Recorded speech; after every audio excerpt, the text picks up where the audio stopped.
এই বাংলাদেশের প্রথম স্বৈরাচার ছিল শেখ মুজিব। এই কথাটা বলতে অনেকে দ্বিধান্বিত হয়ে পড়ে এখনো। ভোট চুরি বাংলাদেশের শেখ হাসিনা প্রথম করে নাই।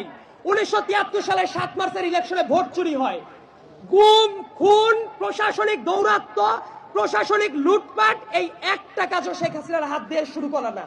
প্রত্যেকটা কাজ শেখ মুজিবের হাত দিয়ে শুরু করা, এবং এটাকে শিল্পের পর্যায়ে নিয়ে গেছে শেখ হাসিনা।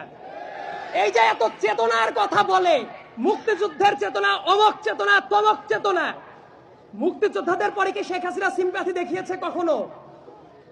কখনো দেখায় নাই। তার কারণ আপনাদের মনে থাকার কথা, এই ঢাকার মেয়র ছিল সাদেক হোসেন খোকা সাহেব, একজন গেরিলা যোদ্ধা, যার রক্তের উপর দিয়ে বাংলাদেশ স্বাধীন হয়েছে।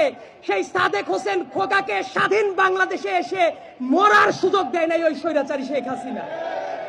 তার আশেপাশে যত মানুষ থাকতো প্রত্যেকটা মানুষ লুট